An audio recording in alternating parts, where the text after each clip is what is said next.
I was preparing for this presentation, I decided, let's say, to make it a little bit more valuable than usual and make something special for you and share some knowledge from, let's say, our Amasty product story.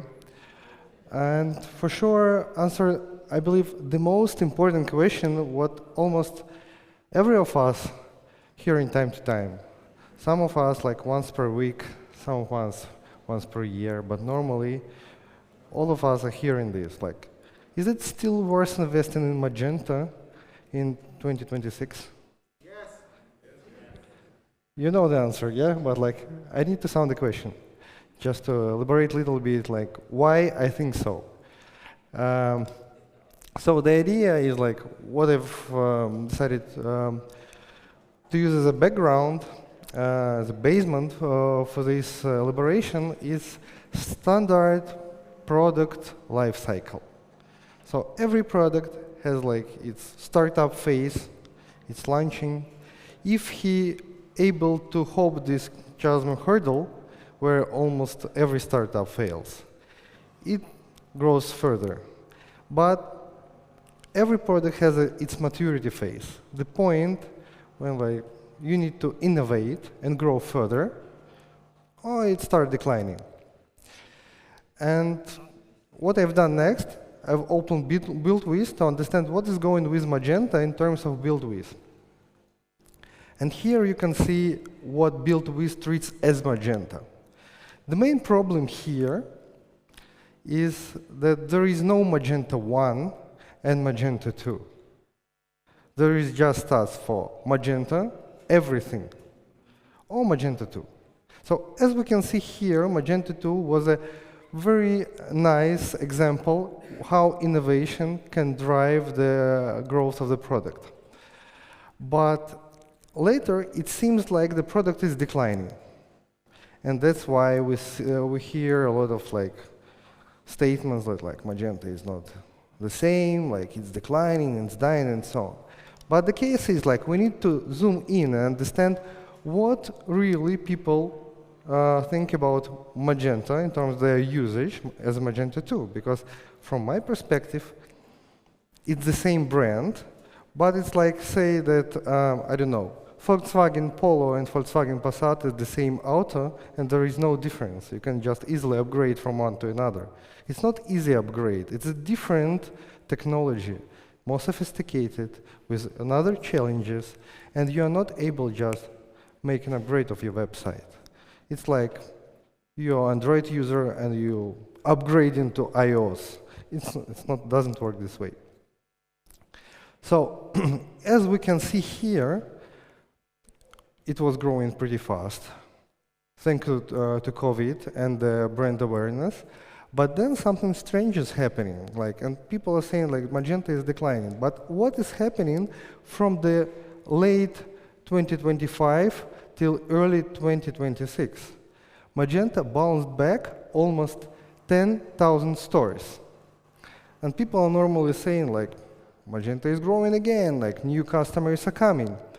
But again, let's zoom in and see what is happening in the background.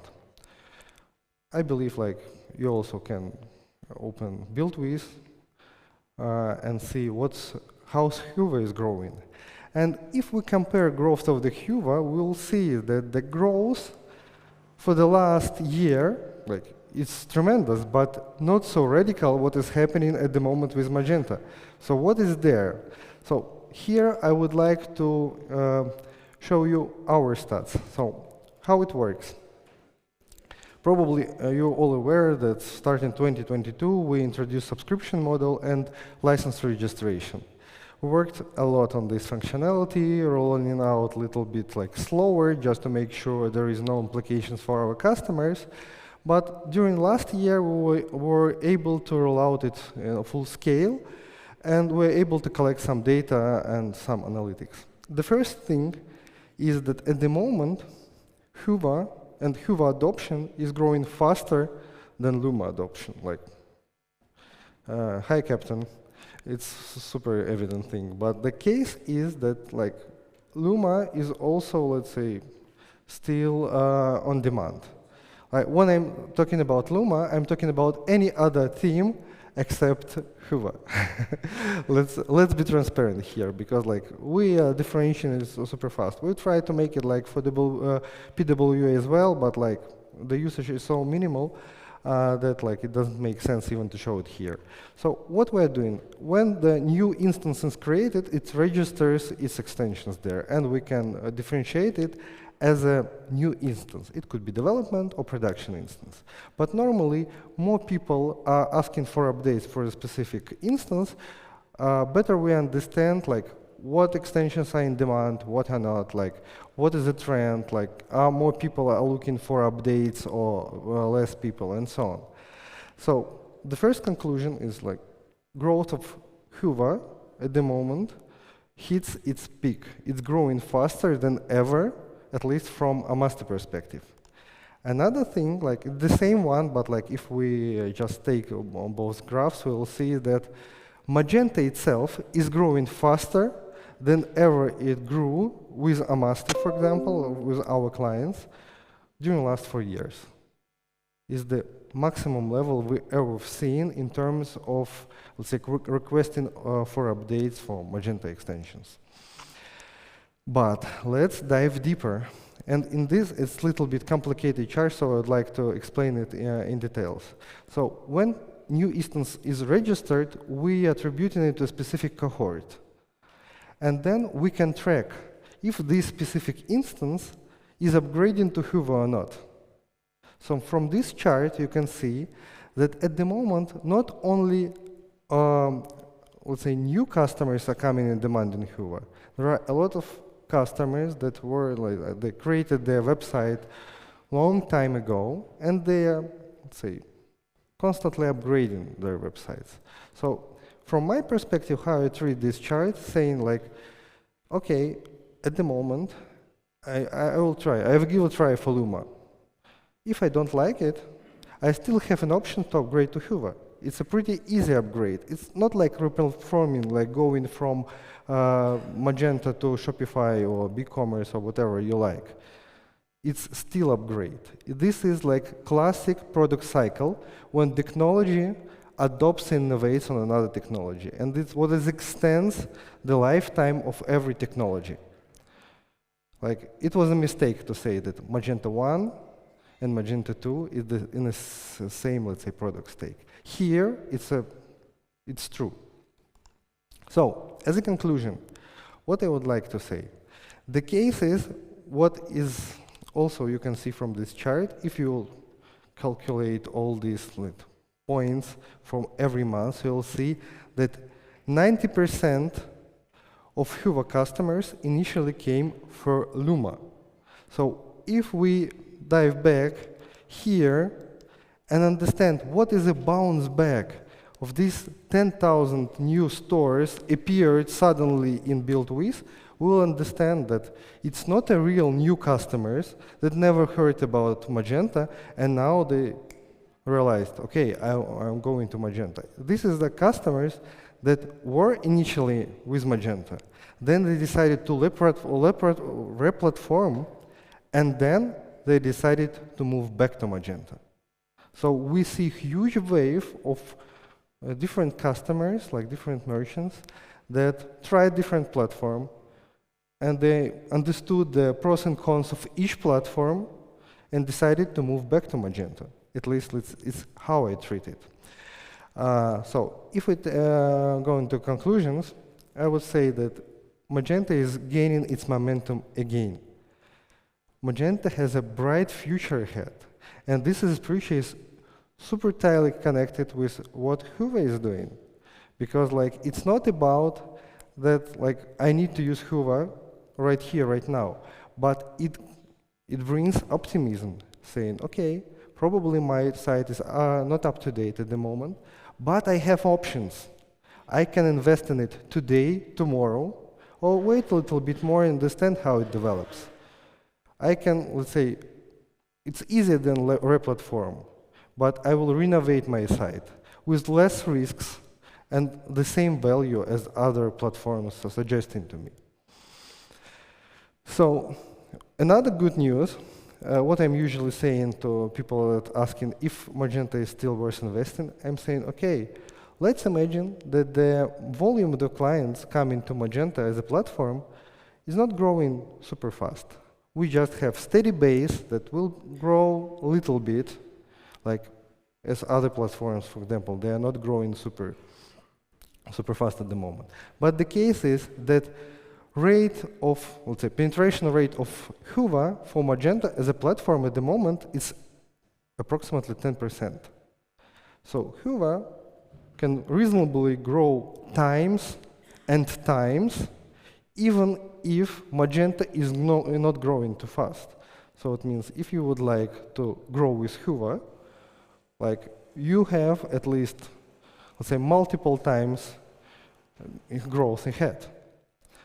And for sure, we have a vibrant community. Like we have AI that makes easier adoption of any technology and makes, like, with help of different kind of skills that Hyvä introduces, other, let's say, platforms are introducing, it becomes super easier not to develop from scratch, but little bit optimize the process. Testing, code review, or even, let's say, preparing some kind of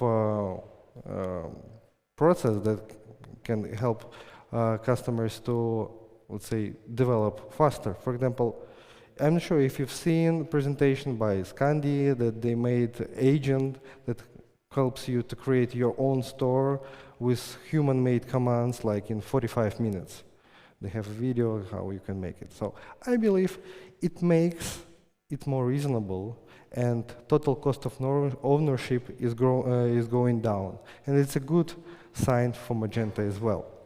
But let's say this is only a hypothesis. It's my version of how things are developing. So I would like to invite a real customer, huge customer that decided to replatform to Magento and tell their story to you. Javier from Atida Mifarma, welcome.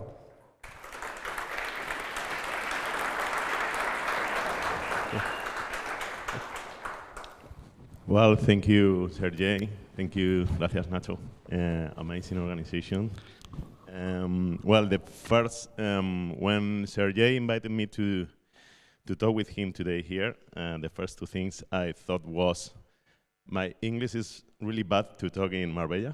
And the second one was, what could I tell to experts in e-commerce and expert developers that they didn't already know, right? So, well, I decided to just tell the real story. And this story is the story of the Atida migration to Magento 2. I will promise to be short. Well, Atida is one of the biggest online parapharmacies in Europe. We have, the catalog is 40K products, around 40K products, and we have like 1 million of customers each month in our website. But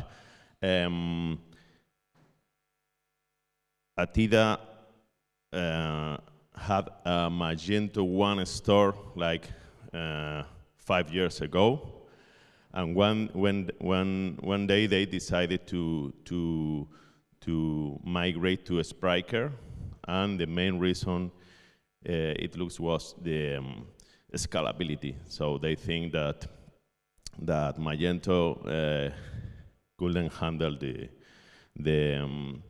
the future customers, and then they decided to migrate to Spryker. It was like a big project with a large number of developers, like with a really good infrastructure in AWS, but with some pain of points. For example, Spryker was working with SPA, client-server rendering, so the CEO was lost. Traffic started going down and down, and then we lost a lot of customers, a lot of sales, and then it was like my first big project in Atida was to revert or to try to fix this wrong situation, and then we decided to come back to Magento again. In this case, to Magento 2, and well, here we say Spriker, but Spriker was the first shop. Atida has like several shops in different countries, and also at the end we migrate to Magento 2 shops from PrestaShop, other Magento ones, Adobe Commerce, etc.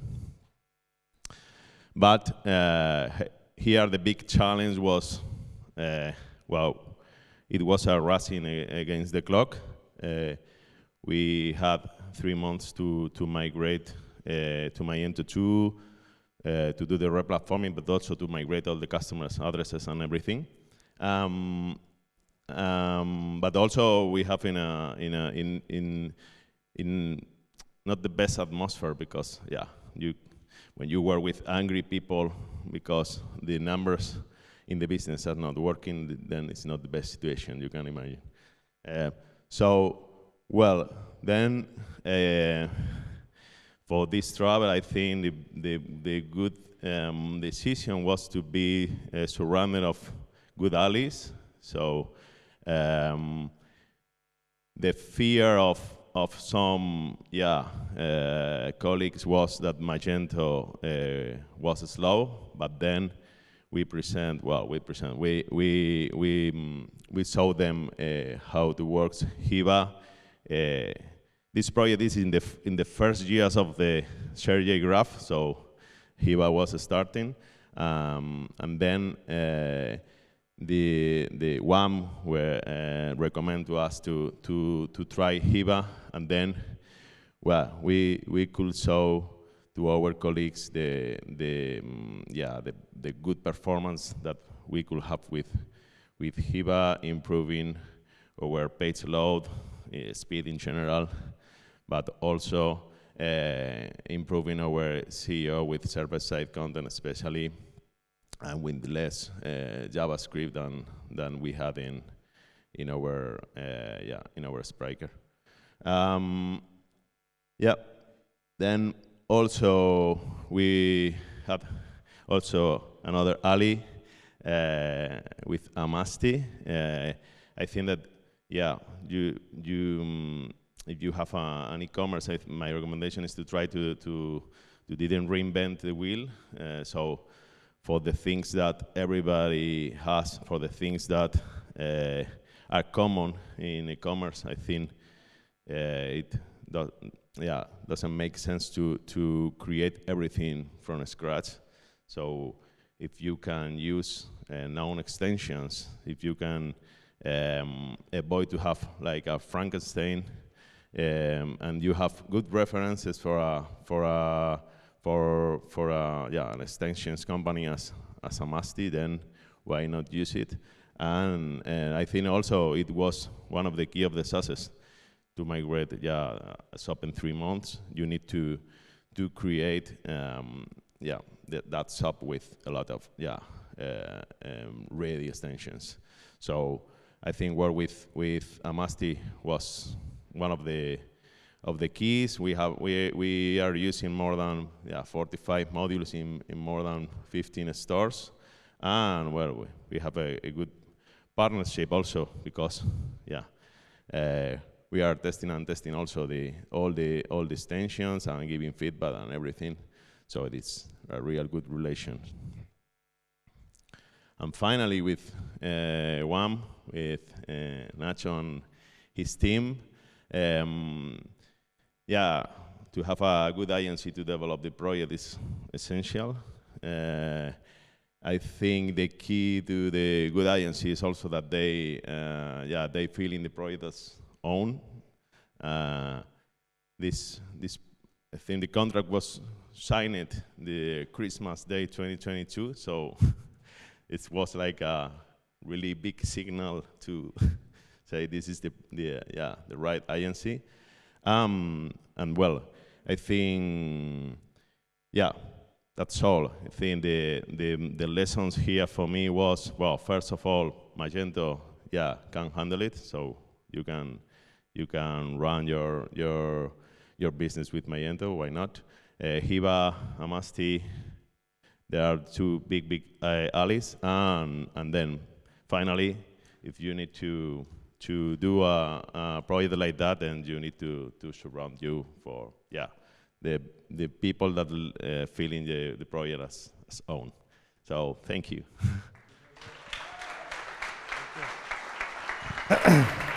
I believe a very important thing to mention is that when Nacho started this project, it was super ambitious timeline, and we decided to start adopting our layered navigation for Hyvä, and WAM and Atida was the first customer for this extension. It was even not released, it was in a deep beta, and we created the first functions that guys needed to make it up and running, and only then we released an official version. So for us it's a super special project, so what is the conclusion? Like, Atida made super nice use case how you can replatform from Magento and then return back to Magento. I hope it proves a little bit what I've stated before, but like this is something like the story should be somehow developed. And one thing that I would like to mention is to lead this story and investment story by example. So that's why we decided to dedicate this year especially to make it happen today. And I would like to announce that starting today, Amasty is Hyvä first company. Starting today, all our products, thank you. All our products are compatible with Hyvä.